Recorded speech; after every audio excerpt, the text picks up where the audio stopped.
I'm going to read the energy off of this message and just assume that I can be real with you because you were real with me. So I'm not going to sugarcoat what I got to say.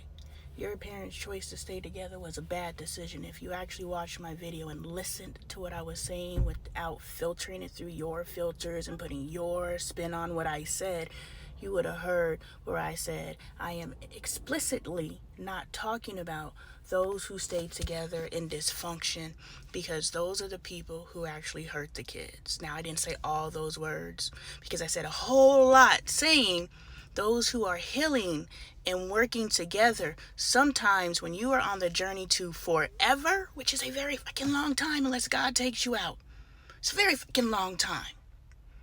There are going to be a multitude of reasons why you stay married. Now, I don't know if you're married. If you are, I don't know how long you've been married.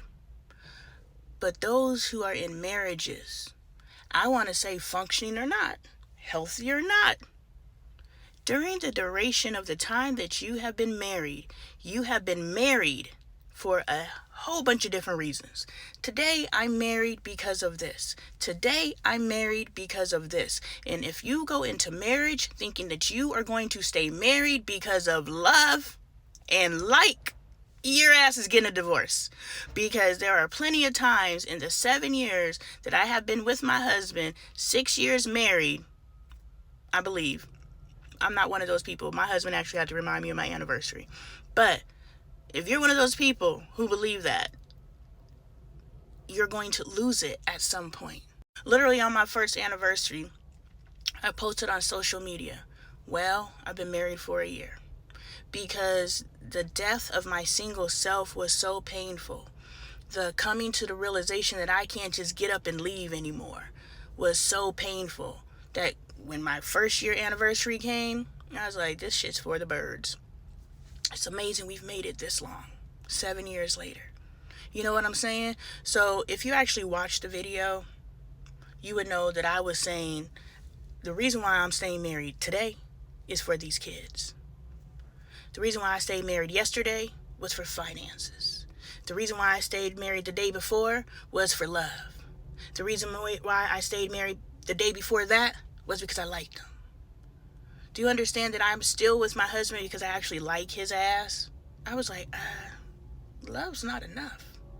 I actually gotta like you. And there's gotta be all these different bonds within a relationship in order to keep the relationship sustained. But first, before you even get into that relationship, are you with someone who is capable of healing, who is capable of change, who embraces evolution? Because if that's the person you married, then they will not be the person who damages the child because they stayed together for the kids. Your situation is not at all the situation I'm talking about in that video. Your parents' choices to stay together was detrimental to the children. And those who know that need to get out immediately, because that is preserving the children.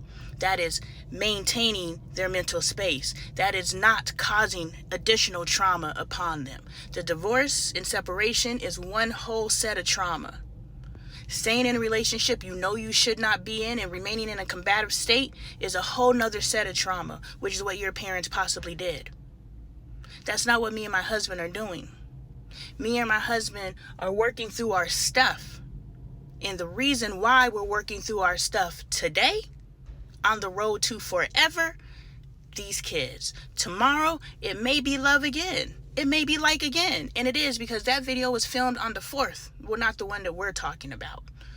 But that started this whole video series started on the 4th. We're on the 21st. Me and my husband are back in like and love. So do you understand, if I would have stepped out and left this relationship before we were able to do the work to move back into like and love, my marriage would be over, my kids would be traumatized, and me and my husband would be like, well, we went through it, the divorce, but I really don't have a problem with you anymore. So we're having two separate conversations. And the ability to actually actively listen and filter through will help you discern what conversation you're sitting in on.